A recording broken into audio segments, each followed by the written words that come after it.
Y por consiguiente vamos a dar inicio a nuestra clase de hoy con respecto al tema de integración y desarrollo. Ya hemos visto que el concepto de integración está referido a una unión, un enfoque de acercamiento, de mantener algo alrededor, eso es una integración. Pero ahora, ¿qué entendemos por desarrollo?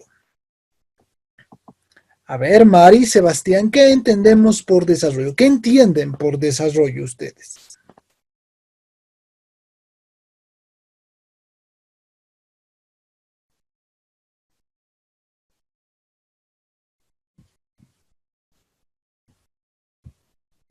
Nos manda un mensaje por interno y Sebastián menciona, es como mejorar algo. Muy bien, es mejorar algo. ¿Qué más podríamos hablar como un tema de desarrollo? ¿Qué más entendemos por desarrollo? Mejorar algo, muy bien. ¿Qué más? A ver. Eh, También podemos esforzar en lo que estamos mal.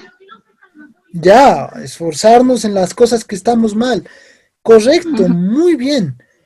Esas son las ideas básicas de lo que entendemos como principios para el desarrollo.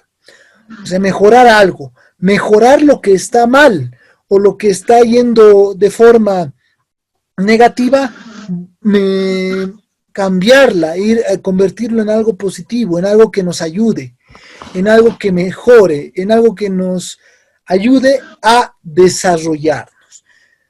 Vamos a ver que dentro de los términos de desarrollo vamos a encontrar una gran infinidad de diferentes desarrollos, pero el que más nos interesa a nosotros y con respecto a este tema referido a la integración latinoamericana está dado a tres aspectos fundamentales: el desarrollo económico, el desarrollo social y el desarrollo político.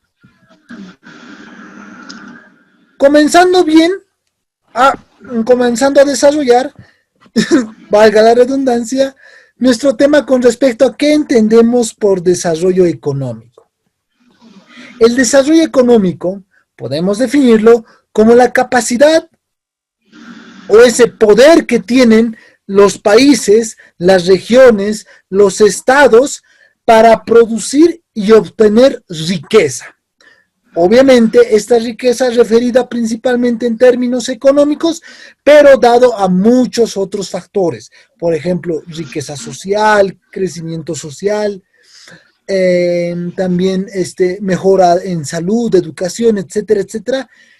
Todos esos se miden a través justamente de la producción y la obtención de riqueza, puesto que el desarrollo económico está muy relacionado con la inversión económica en las regiones o en los países. A su vez, este desarrollo económico siempre está a la par, está junto a lo que nos llamamos, a lo que consideramos la expansión económica, o sea, el crecimiento económico, hacernos más grandes económicamente. Esto para garantizar, obviamente, el desarrollo y el bienestar de las personas y la prosperidad de ellos a través de el tiempo en el que se va a dar justamente estos cambios económicos. O sea, el objetivo de desarrollarnos económicamente es poder crecer, expandirnos y a su vez garantizar el bienestar y satisfacer necesidades de las personas y la sociedad como tal. El desarrollo económico viene como un advenimiento de modo de la producción capitalista, dice nuestro texto. O sea, ¿qué se refiere? Que la inversión de capital, la utilización de capitales económicos, son justamente la relación que va a tener la relación que va a tener el desarrollo y crecimiento económico con la inversión, la ganancia y la producción de este capital. A eso se refiere el desarrollo económico. Es una consecuencia de la doctrina económica del capitalismo.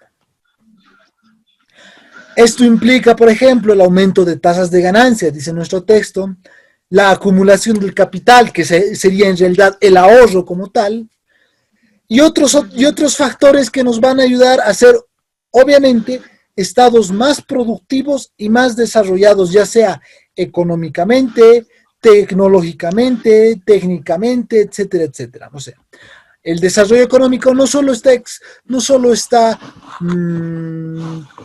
demostrado o expuesto en todo caso como simplemente crecimiento económico, o sea, crecimiento de capital. No, también está traducido, está expresado en otro tipo de crecimientos. Justamente, por ejemplo, crecimiento tecnológico va mucho a la par con respecto al desarrollo económico.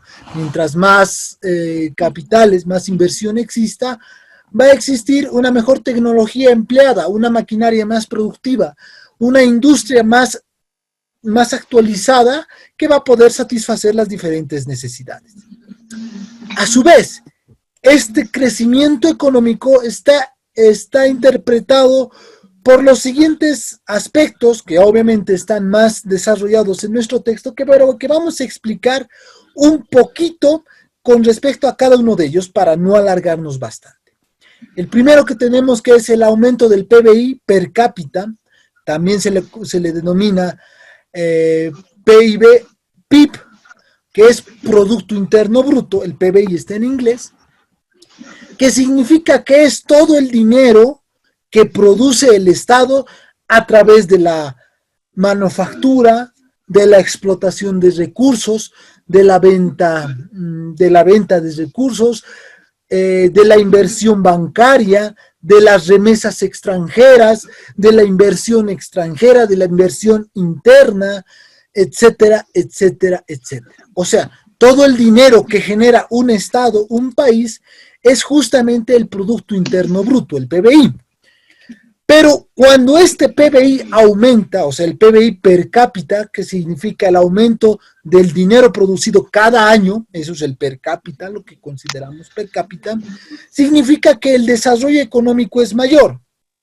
Obviamente, un PBI que supongamos crece entre el 1 y el 2% anual es considerado un crecimiento continuo, pero un PBI que crece entre el 6, el 7, el 8% ya es un crecimiento mayor. Entonces vamos a tener en cuenta que el crecimiento del PBI es el primer indicativo de desarrollo económico, de crecimiento económico. Otro de los indicativos es las necesidades básicas cubiertas. ¿Qué capacidad tienen los estados y las sociedades de cubrir las necesidades básicas? ¿Cuáles son estas necesidades básicas? Alimentación, abrigo, educación, salud y servicios básicos. Si cubre estas necesidades de forma eficiente, significa que el país está en constante crecimiento y desarrollo. Desarrollo de la capacidad productiva es otro elemento, que significa que un país aumenta su productividad, o sea, aumenta los productos que fabrica, la industria, el comercio, va creciendo cada año. Por consiguiente, la capacidad productiva aumenta. Imagínense, si en Bolivia el año pasado exportaba 100 chamarras de cuero y este año ha exportado 150, significa que ha crecido su capacidad productiva. Un buen desarrollo sería que el próximo año exporte 200 chamarras, etcétera, etcétera. A eso se refiere el desarrollo de la capacidad productiva. ¿Cuánto podemos producir y si este crece o decrece? Otro de los indicativos para demostrar el desarrollo económico y social es justamente el respeto a los derechos humanos y el orden social. ¿Por qué consideramos que el respeto a los derechos humanos y el orden social es primordial dentro del desarrollo económico y social? Porque un país donde se respetan los derechos humanos, o sea, un país donde las personas se sienten seguras y libres, estas van a poder trabajar e invertir mejor, ¿verdad? Ellas van a poder ser parte del crecimiento económico porque tienen todo tipo de seguridad y garantías cubiertas por el Estado. Y estas garantías y estas necesidades están relacionadas con el orden social. las personas no tienen necesidad de hacer conflictos sociales, huelgas, marchas, etcétera, porque todas estarían satisfechas dentro de sus necesidades y aquellas cosas que necesiten. Ahora, un país caótico que está en constantes conflictos sociales, en constantes luchas y pugnas entre diferentes grupos sociales, no se respetan los derechos humanos, genera improductividad, o sea, genera una paralización de la economía y es un indicativo negativo del desarrollo social y económico. Otro de los indicativos es el acceso a la salud y a la educación. Algunos mencionan que están dentro de las necesidades básicas, otros mencionan que ya son necesidades un poco más avanzadas, pero son las necesidades primordiales que tiene toda sociedad para un indicativo de crecimiento. Y el acceso a la salud y a la educación de forma eficiente y garantizada son indicativos de desarrollo económico. Uso de nuevas tecnologías. Mientras un país es más avanzado, utiliza las últimas y más novedosas tecnologías para su producción, para su productividad. Entonces significa que tiene un gran y alto desarrollo económico y tecnológico. Desarrollo de inversión. Esto está referido a los capitales extranjeros o los capitales internos privados que desean invertir en los estados. A más inversión extranjera o inversión privada, mayor va a ser el desarrollo, porque mayor van a ser las fuentes de trabajo y mejor se van a cubrir las necesidades de los ciudadanos. Entonces, un desarrollo de la inversión del capital privado es un indicativo de crecimiento económico. Crecimiento sostenido. Este es un concepto muy amplio y muy utilizado dentro de la economía que está referido de forma muy sencilla al desarrollo continuo. O sea, que un estado crezca económicamente un año, pero al otro año continúe ese ritmo o lo mejore. Y lo mejore sin hacer el doble de esfuerzo, sino que se mantenga en un solo ritmo. A eso se refiere el crecimiento sostenido, que pueda desarrollarse de forma sustentable y continua, sin pararse abruptamente. Cambios económicos y sociales. Debemos tener en que la economía nunca es estable por largos periodos de tiempo. Pero adecuarse a estos cambios económicos, por ejemplo, crisis económicas como la que estamos viviendo en la actualidad a nivel mundial por tema del COVID, si un país está desarrollado económicamente, va a poder solventar estos problemas y adversidades que se le vienen.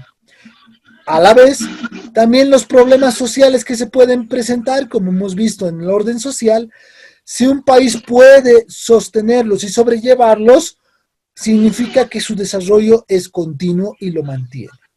Y finalmente, el desarrollo de instituciones sólidas. Esto está referido a la institucionalidad de los estados, o sea, mantener las instituciones de los estados y que éstas crezcan, mejoren y se desarrollen con respecto a la administración pública.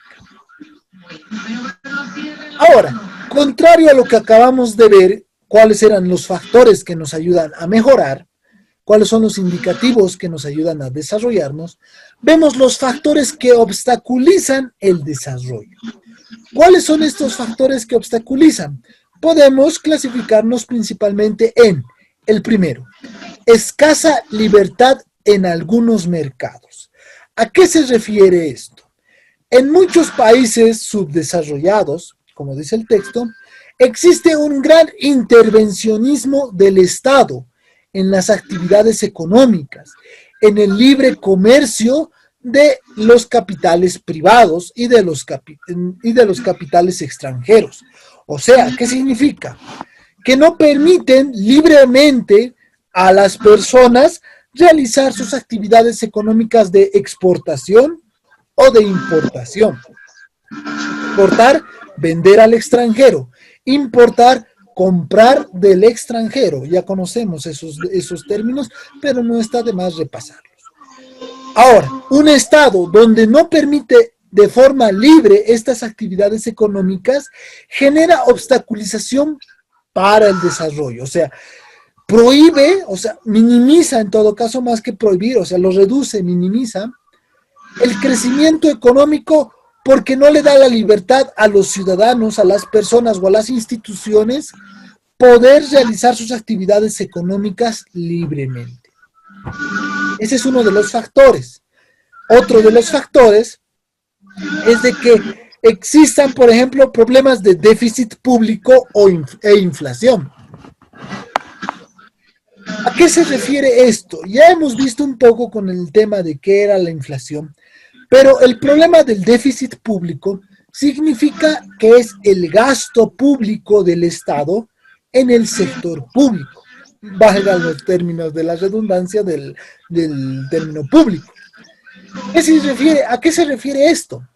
A que el Estado gasta mucho dinero de manera corriente en gasto público, por ejemplo, que es pago de salarios, pago de beneficios, alta carga social en el sector público, gasto público, que significa, supongamos, un Estado que tiene 2 millones 2 millones de ciudadanos y 1 millón de ciudadanos está en el sector público.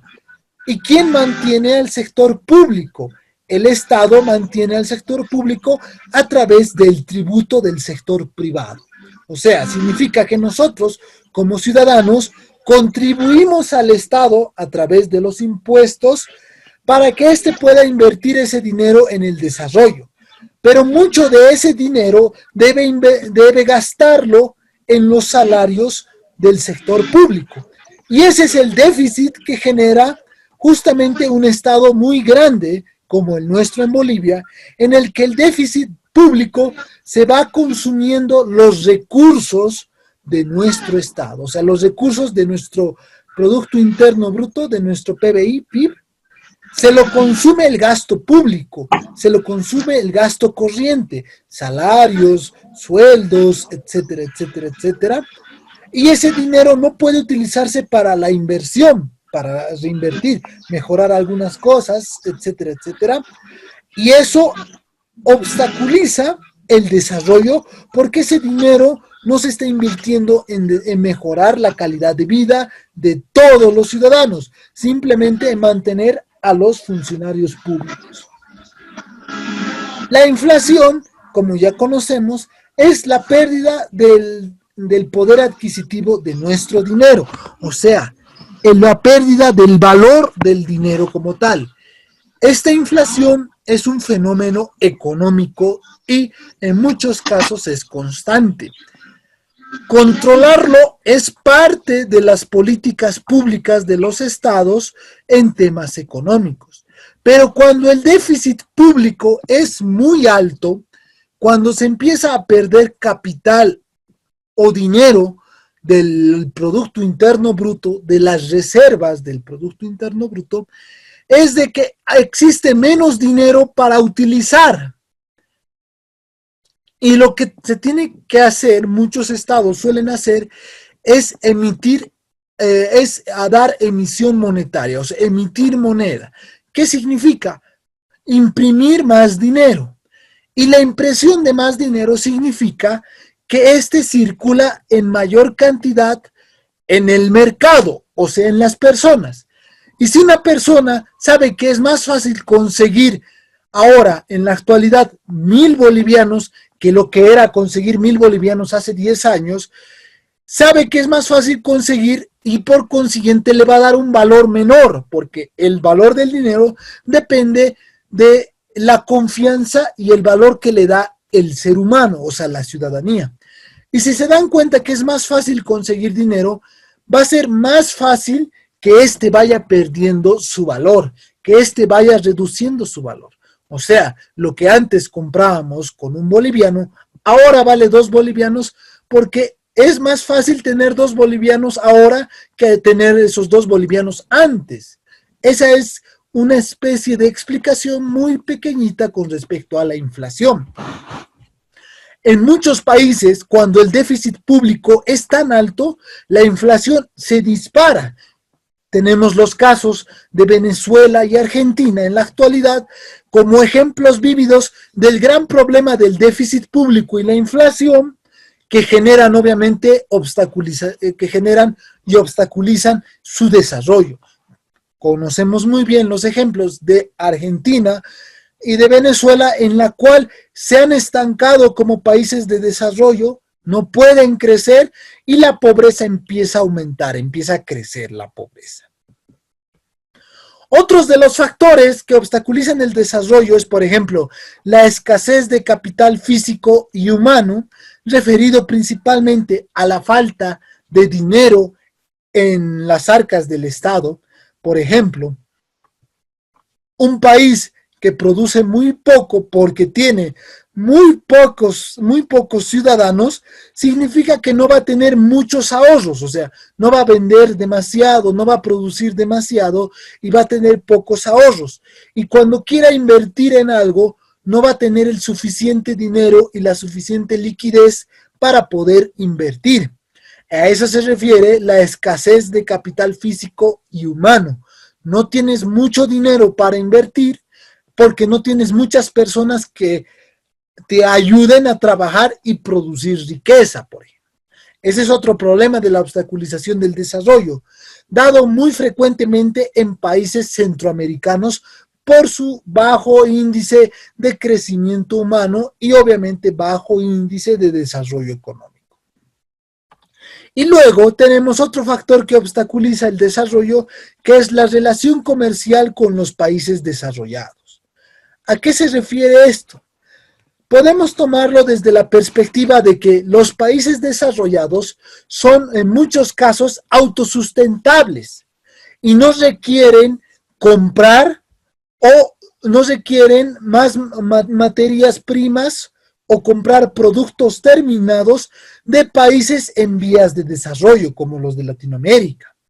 Entonces, si son autosustentables, no compran y nosotros no tenemos a quién vender. Puede considerarse, por un lado, esta relación con los países desarrollados. Otra puede ser que los países desarrollados requieran bastante de nuestros productos, pero nosotros no estamos en la capacidad de satisfacer sus necesidades, ya sea porque no somos completamente productivos o porque no queremos hacer negocios con esos países desarrollados.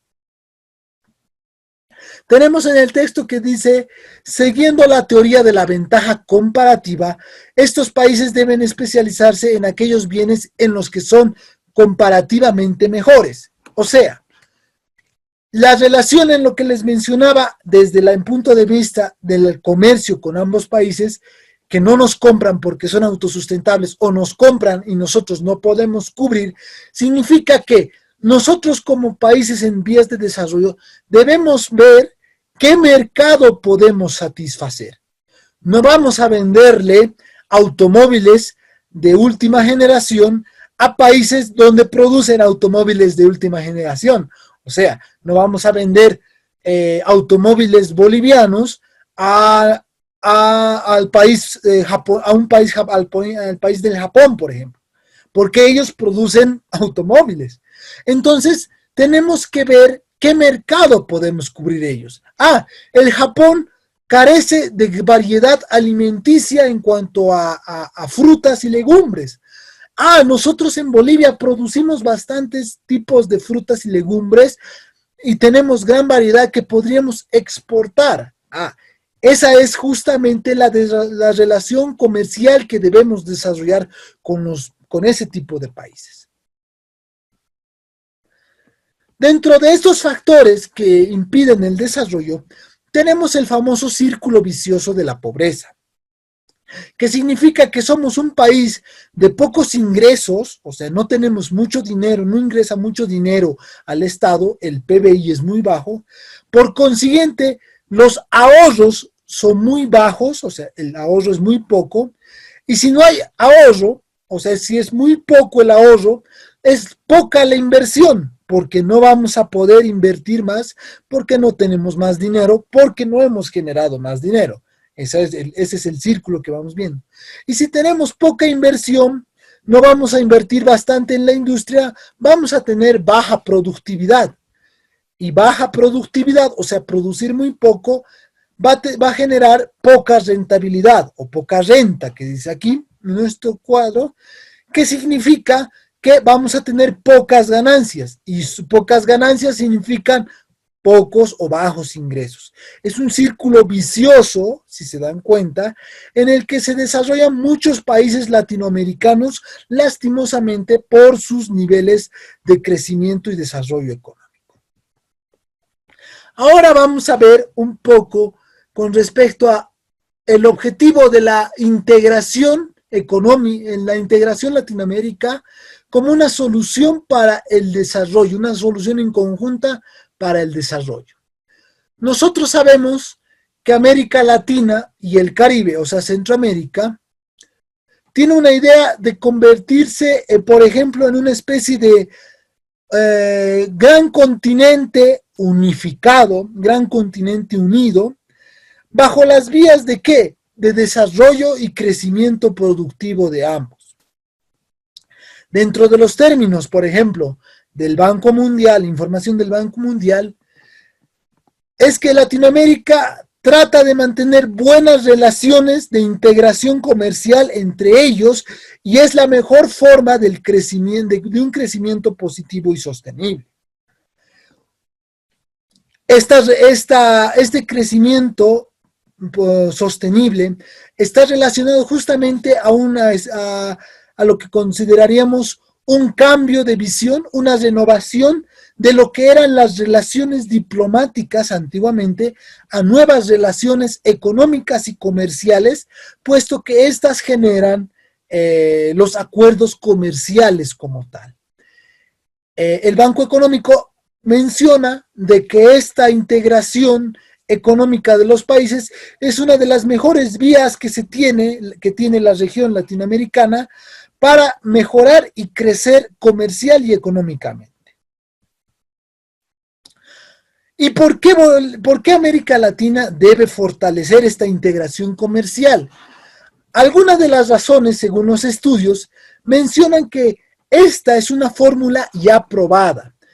Tenemos el ejemplo de Asia Oriental y el sureste asiático, el sureste asiático en el área del Pacífico, que eran países, estamos hablando de, por ejemplo, países pequeños como Filipinas, Singapur, Malasia, muchos países de Oceanía. Estos países eran subdesarrollados, al igual que los países latinoamericanos, en la segunda mitad del siglo XX. Pero ya después de la segunda mitad del siglo XX, estamos hablando más o menos desde los años 2000 para adelante, según indicativos económicos, estos se han integrado económicamente, se han relacionado diplomáticamente y comercialmente y han empezado a crecer, han empezado a desarrollarse de forma tan grande que se están volviendo superpotencias económicas, así hayan sido países subdesarrollados. Claro, aún tienen dificultades en algunos sectores, pero ya tienen acuerdos comerciales establecidos y libertades comerciales que les han ayudado justamente a mejorar ingresos y un desarrollo económico como tal. O sea, esta fórmula de la integración y el desarrollo económico de los estados de la región es justamente una fórmula probada, aplicable, que le puede ayudar a Latinoamérica para fortalecer esos lazos económicos y crecer como tal. Uno de los ejemplos también, aunque ya eran países desarrollados, es justamente los países de Europa y de la Unión Europea, que colaboran constantemente en acuerdos comerciales para crecer y desarrollarse. Y otra de las razones para que se fortalezca la integración comercial es justamente mejorar la conectividad. Una integración regional que impulsaría políticas para que mejoren la calidad de la infraestructura y la conectividad. ¿Referido a qué? A la integración ya puede ser a través de corredores comerciales, ya sean terrestres, fluviales, aéreos, ferroviarios, etcétera, etcétera, etcétera. Una mejor conectividad de los países les va a ayudar justamente a tener mejores relaciones comerciales y más libertades, o sea, que puedan transitar libremente de un puerto a otro, de una estación, de un aeropuerto, una estación ferroviaria, estaciones camineras, etcétera, etcétera, más libres y de mejor acceso para todos los países. Dentro de esta visión de integración latinoamericana de desarrollo, es que justamente tenemos los diferentes organismos de integración latinoamericana. La integración latinoamericana, o latinoamericanismo también se denomina, que es la integración de Latinoamérica y el Caribe, es un movimiento que tiene el objeto justamente de mejorar las relaciones económicas, políticas y sociales que van desde México, porque es un país de habla hispana, toda Centroamérica, hasta el sur de Sudamérica, valga la redundancia, que serían Argentina y Chile, o sea, todo el corredor de los países donde hablan principalmente español y muchos países del Caribe que hablan también otros idiomas, pero que están muy relacionados con los demás países de la región. Esta integración tiene la característica de generar acuerdos entre diferentes países, acuerdos sociales, políticos, económicos, culturales, religiosos, lingüísticos, etcétera, etcétera, etcétera, e incluso ideológicos, como vamos a ver más adelante, para poder mejorar las relaciones diplomáticas y las relaciones comerciales que tienen los diferentes estados. Tenemos, por ejemplo, el CARICOM o la Comunidad del Caribe, que lo componen 15 países, aquí tenemos su escudo con todos los países, muchos de ellos ex colonias inglesas, o sea, son países del Caribe de habla inglesa que tienen el principal objetivo de desarrollar las relaciones tanto políticas, económicas y sociales de las regiones principalmente del Caribe, o sea, de toda la parte de lo que es el mar Atlántico en el área del Caribe, entre los cuales, por ejemplo, tenemos a los países de Antigua y Bahamas, Barbados, Belice, Dominica, Granada, Guyana, Jamaica, etcétera, etcétera, etcétera. Luego tenemos a la Unión de Naciones Suramericanas, que es la UNASUR, que nació en la cumbre de la Isla Margarita en Venezuela el 2007, con la característica de unir a la mayoría de los países de Sudamérica, entre ellos, por ejemplo, Argentina, Bolivia, Brasil, Chile, Colombia, Ecuador, Guyana, Perú, Surinam, Uruguay, Venezuela y Paraguay.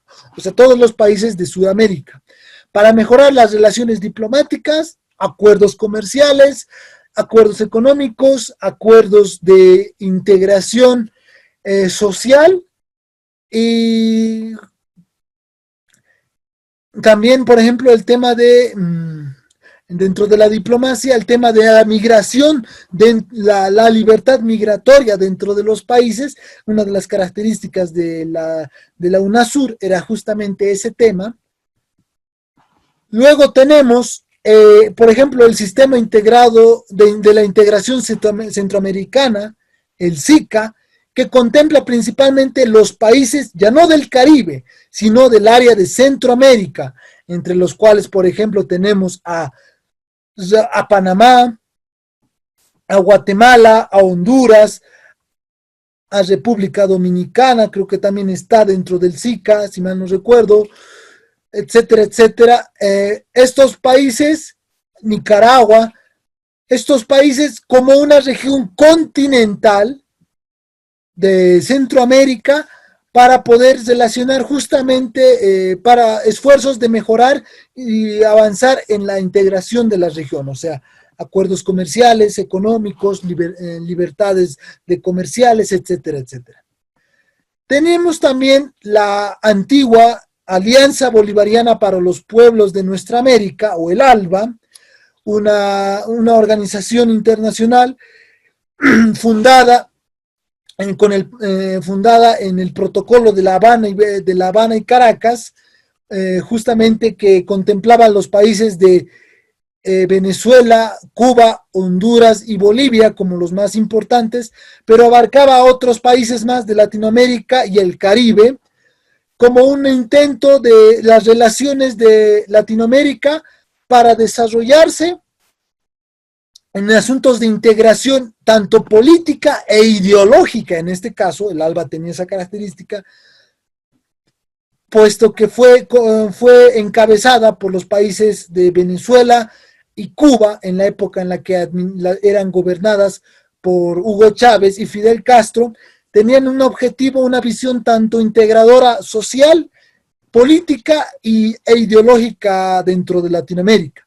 Actualmente esta ALBA ya no está mucho en funcionamiento. Muchos países se han salido del protocolo de La Habana, que venía justamente de esta ALBA, y ya no existen reuniones, por ejemplo, en esta Organización de Integración Latinoamericana.